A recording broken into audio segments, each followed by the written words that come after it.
Now, a 360 follow about an interview I did with Florida Attorney General Pam Bondi yesterday on CNN. Now, as a rule, I think it's important that reporters not become part of the story. I don't get into feuds with other cable news anchors or professional politicians. On this broadcast, and especially in this awful tragedy, we try to keep the focus on where it should be, on the victims and the survivors and the loved ones they left behind. But today, the Attorney General went on a radio show and made some claims about our interview that are just factually incorrect. Now, she's either mistaken or she's not telling the truth. Talking about my interview with her yesterday, here's part of what she said on WOR, a New York talk radio station, today. So we've been dealing with price gouging issues, with potential scams about people trying to donate to legitimate charities. So that's what they told us they wanted us to talk about. And we felt like Anderson Cooper had a huge audience to help people yesterday. So we went over there, we went on.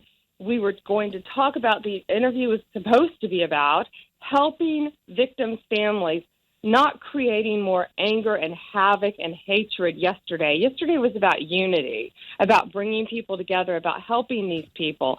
Before we went live, I said, Anderson, these are all the issues we need to help people with. He said, okay, that's great.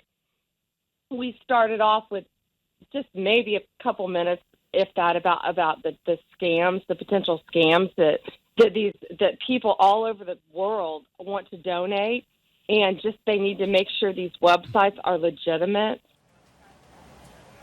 Now, Attorney General Bondi is correct when she says we spoke just before we went on the air live. As I do with most guests, I ask them as a courtesy what they want to talk about. So I asked her what she wanted to talk about. She mentioned possible scams that arise in the wake of tragedies, shady funeral homes she mentioned, and GoFundMe pages that her office were trying to verify as legit. Now, that's important, I said to her. Great, let's talk about it. In fact, I said, let's start with that. Let's lead off the interview with that. That's what I'll start with.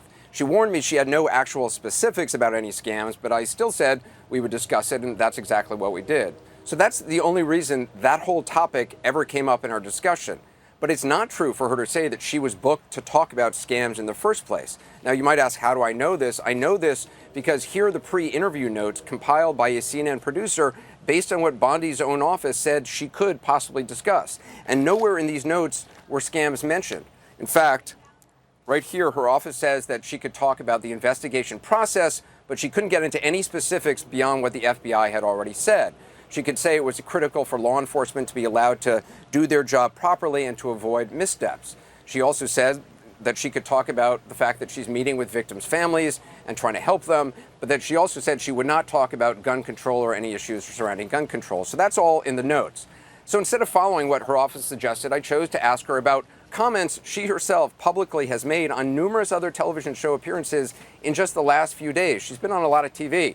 Comments which seemed contradictory to her record in dealing with gays and lesbians in this state. So now another of the Attorney General's complaints, how CNN presented the interview. Listen. When he posted the clip, he cut out the entire first portion that discussed people donating to legitimate sites. Now, again, for the record, the interview aired live and unedited in the 2 p.m. Eastern hour yesterday on CNN. Everyone watching across the country and watching around the world saw and heard Pam Bondi say exactly what she said in real time, just as she said it.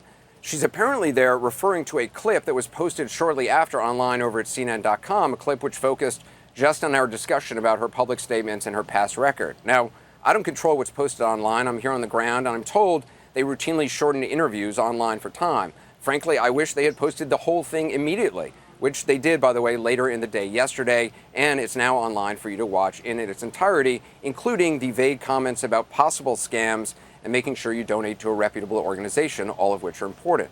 But let's be real here. Ms. Bondi's big complaint seems to be that I asked in the first place, in the wake of a massacre that targeted gay and lesbian citizens, about her new statements about the gay community and about her old ones. I was extremely disappointed in that. And it just wasn't the time nor the place for that yesterday, because all it did was encourage anger and hate and families who were trying to help to probably not trust my office and the 14 advocates we've brought in who are trying to help them get compensation to bury their loved ones. And Of course, I've been getting, horrible hatred emails and texts now based on Anderson's story. So that was just sad because he had a real opportunity to bring our country together yesterday and talk about what's right and what's good instead of a story filled with anger. A story filled with anger. So, for the record, my interview was not filled with any anger. I was respectful before the interview, I was respectful during the interview, and I was respectful after the interview. I don't know Pam Bondi personally. She seems like a nice person, actually. I don't think she has hate in her heart. But what I think doesn't matter. It's my job to hold people accountable. And if on Sunday a politician is talking about love and embracing, quote, our LGBT community, I don't think it's unfair to look at their record and see if they have actually ever spoken that way publicly before, which I've never heard her say.